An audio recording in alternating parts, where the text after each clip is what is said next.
আসসালামু আলাইকুম বন্ধুরা, কেমন আছেন আপনারা? আশা করি ভালো আছেন সবাই। এখন রাত 10টা বাজে। আমি রান্না করতেছি। এবার কী কী রান্না করতেছি দেখো। এটা কি বলছি, কাঁকরোল। কাঁকরোল আর আলু কাঁচা জল, এই যে। আর এই হলো রুই মাছ। রুই মাছ আসতেছ? কাতলা মাছ, ওই আগের দিন যে কাতলা মাছ, বড় একটা কাতলা মাছ এনেছিল, সেইটা রেখে দিয়েছিলাম, তাই এইটা আছে আর নেই। এইটা এখন আমি রান্না করতেছি। আর দেখো, হ্যাঁ, পেঁয়াজ আর রসুন দিয়ে দিচ্ছি। ঘুরতে আসছে না? পানি খেলে। আর এরকম জিরে গুঁড়ো করে দিচ্ছি। জিরে গুঁড়ো করে রাখছো? হ্যাঁ, এরকম করে একটু জিরে গুঁড়ো দিলে একটু খেতে অন্যরকম স্বাদ হয়। আপনারা এরকম বাসায় ট্রাই করে দেখবেন, এটা খুব সুন্দর লাগে। আমার এটা খেতে ভালো লাগে, খুব সুন্দর লাগে। এটা আমি পেঁয়াজটা রসুনটা ভাজে নিচ্ছি। মাছ করবে ভাজা হচ্ছে। অনেক গরম পড়ছে, প্রচুর গরম। গরমে অসুস্থ হয়েছে মানুষ। আমার গা জ্বলছে। 2বার গোসল করেছি, আব্বু তো 4বার গোসল করে। ছেলেরাও 4বার 5বার গোসল করে, ছেলে মেয়েরা। আমি তো 2বারই করে থাকতে যাই। এরকম মাছটা ভাজা হচ্ছে। আর একটু জিরে, আস্তে জিরে দিয়ে দিচ্ছি, সামান্য একটু। সামান্য একটু দিয়ে দিছ? হ্যাঁ, বেশি দেবো না। এটা ভাজা হলে এর ভিতরে কাঁকরোলটা দিয়ে দেবো। এই কাঁকরোলটাও আলুটাও একটু ভেজে নিই। একসাথে ভাজবে নিচ্ছিলাম? হ্যাঁ, একটু ভাজা ভাজা করে নিই, ভালো লাগবে না খেতে। আমি ওই জিরেটা গুঁড়ো করে দেবো না, এর ভিতরে ধনেটা ধনেটা আনতে বলবো না। একটু ঝালও দিচ্ছ? সেটা ডাল দিয়ে দিচ্ছি। এরকম করে গুঁড়ো করে দিলে এটা খেতে খুব সুন্দর লাগে। লাস্টে একটু ধনে পাতা দেবে না। হলুদ দিয়ে দিচ্ছি 1 চামচ। 1 চামচ হলুদ দিয়ে দিচ্ছ? আর একটু লবণ দিবা? লবণ দিয়ে দিচ্ছি আধা চামচ, লাগলে পরে দেওয়া যাবে না। মানে আমি কিন্তু 1 চামচ হলুদ আর 1 চামচ লবণ দিয়ে দিচ্ছি না। এর একটু সুন্দর করে সামান্য একটু ভাজিয়ে নিই, তারপরে আমি পানি দেবো। এদিকে মাছ ভাজা।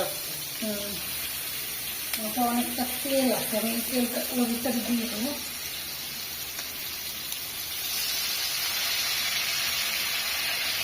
দিয়ে দিচ্ছে এর মধ্যে তেল মাছটা। আমাদের বড় 1 বোতল নিয়ে আসছে, আমি দিতে রান্না করতে হবে না। 1 বোতলটা আমাদের 1 মাস হয় না। 1 বোতল ভরে আনলে, এই যে এটা ভরে আনলে আমাদের 1 মাস হয় না। আমাদের তেল লাগে বেশি। এটা ভাজে নিচ্ছ? কেন মানুষ বেশি 3-4 ভাগে রান্না হয়। দুপুরবেলা দেখো, অনেকদিন দুপুরবেলা 3-4 ভাগে রান্না হয়।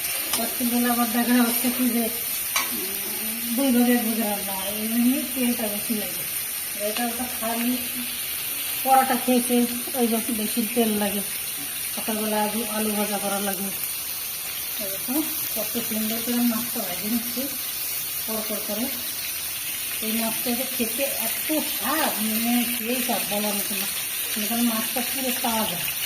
আর এই দেখো বন্ধুরা, আমি ভেঙে ফিরে আসি। দেখো, এই দেখো, প্রচুর গরম, প্রচুর গরম। তো খুলনায় অনেক গরম।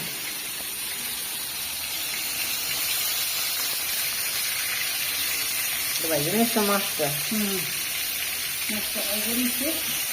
তাহলে এটা আর এটা ভাজে নিচ্ছ, তাহলে দেখাবো। আর একটু পানি দিয়ে দেবো। এটা একটু পানি দিবা? এটা ভেজে নিচ্ছি, এবার একটু কষার পানি দেবো। হয়ে গেলে তখন দেবো জলের পানি। কষাই গেলে জলের পানি নিবা? এই যে এবার একটু ঢেকে দেবো। এই দেখো, আপনারা আমি যেরকম করে রান্না করি এরকম করে রান্না করে খেতে দেখেন, খুব সুন্দর লাগে। আর এটা কাঁকরোলটা নতুন উঠেছে, আপনি বলতে কি 80 টাকা করে কেজি দিয়েছে। 2.5 কেজি ঢেকে দিচ্ছিলাম। 5 মিনিট ঢাইকে রাখি, 5 মিনিট পরে দেখা কষাটা হয়ে যায়। এবার মাছটা বাইরে নিই, মাছটা বাইরে বন্ধুরা, মার হয়ে গেছে কষা। এবার আমি একটু ঝোলের পানি দিয়ে দেবো। এই যে ঝোলের পানি দিয়ে দিচ্ছি। একটু ঝোল রাখবো সামান্য, পাতলা পাতলা করে, বেশি পাতলা করবো না। ঘুমেই হবে। আলুটা গলে গেছে, এই যে। এবার আমি মাছটাও দিয়ে দেবো, মাছের যে তেলটা আছে ওটাও দিয়ে দেবো। এই দেখো,